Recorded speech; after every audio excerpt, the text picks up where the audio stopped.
Hello, in the previous video I showed you how to create a running column for your midterm grades. And in this video I'm going to show you how to create a schema so that you can add a letter grade in there.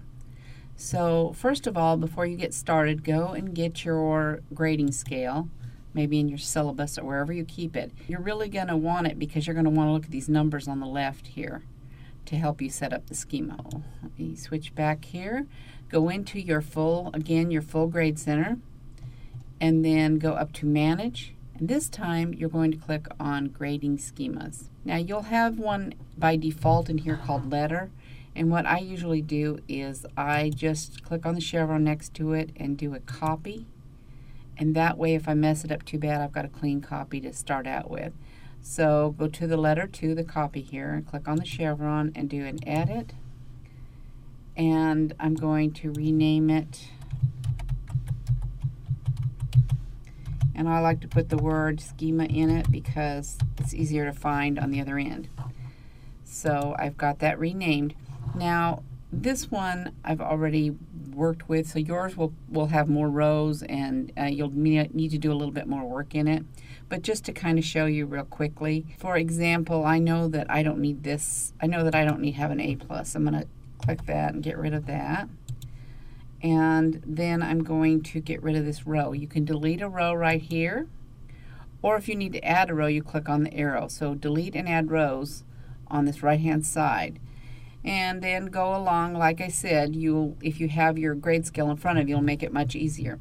So 93 to 100 is an A, and then here's where it gets a little tricky. It's not very intuitive to begin with until you've read it. So 90% and less than 93%, which would be 92, so that's 93. So these two numbers are going to match. So 92 less than 93 is an A-. Then it drops down 88% and less than 90. Again, those two numbers match. It's less than 90, B+. So that's why I said to get your grading scale, save you a lot of aggravation. So follow that through and have that match your grading scale.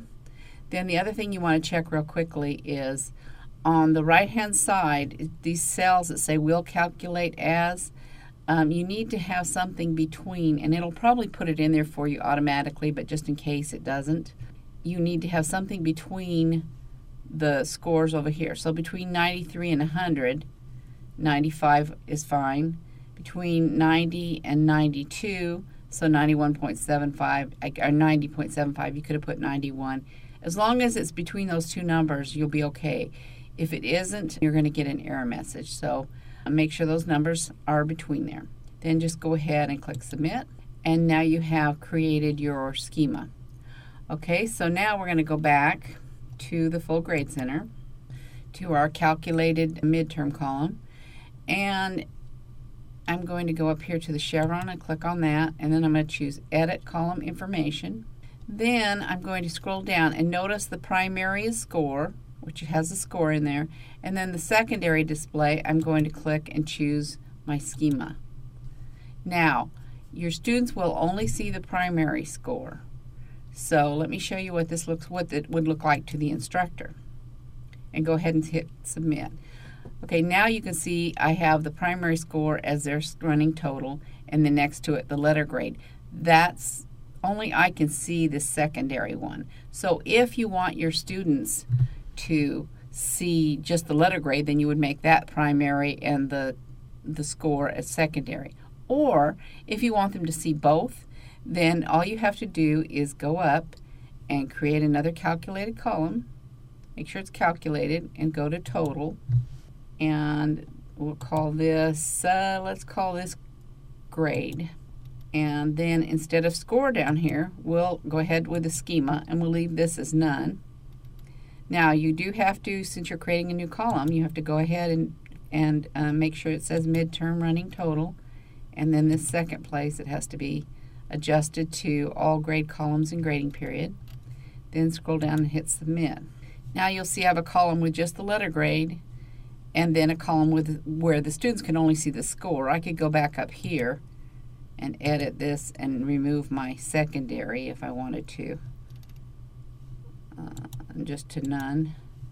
And then I would have two separate columns now that the students can see both of them, their running score and their grade. Now, I would not put the grade up here, and I'm going to go ahead and you can hide it or just don't create it until you're ready. I'm going to hide it from the students. Make sure you hide it from the students, not from you, but from the students. That's in there. Okay, again, if I hid it from the instructor's view, the students can still see it. So make sure that you choose hide from students and that this is up there.